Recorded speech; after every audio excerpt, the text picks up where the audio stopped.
इस विषय में विज्ञजन देवताओं की कही हुई यह गाथा सुनाया करते हैं। प्राचीन काल में बाल्धी नाम से प्रसिद्ध एक शक्तिशाली मुनि थे। 45। उन्होंने पुत्रशोक से संतप्त होकर अत्यंत कठोर तपस्या की। तपस्या का उद्देश्य ये था कि मुझे देवोपम पुत्र प्राप्त हो।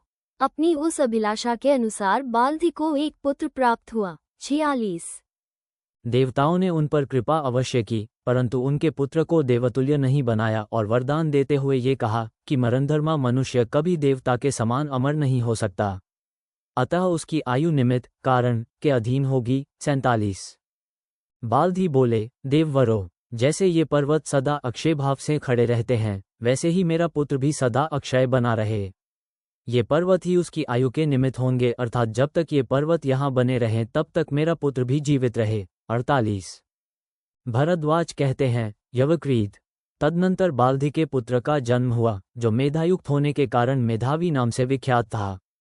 वो स्वभाव का बड़ा क्रोधी था। अपनी आयु के विषय में देवताओं के वरदान की बात सुनकर मेधावी घमंड में भर गया और ऋषियों का अपमान करने लगा। 49। इतना ही नहीं, वो ऋषि मुनियों को सताने के उद्देश्य से ही इस पृथ्वी पर सब ओर विचरा करता था। एक दिन मेधावी महान शक्तिशाली एवं मनीषी धनुषाक्ष के पास जा पहुंचा। 50। और उनका तिरस्कार करने लगा। तब तपोबल संपन्न ऋषि धनुषाक्ष ने उसे शाप देते हुए कहा, अरे तू जलकर भस्म हो जा, परंतु उनके कहने पर भी वो भस्म नहीं हुआ। 51।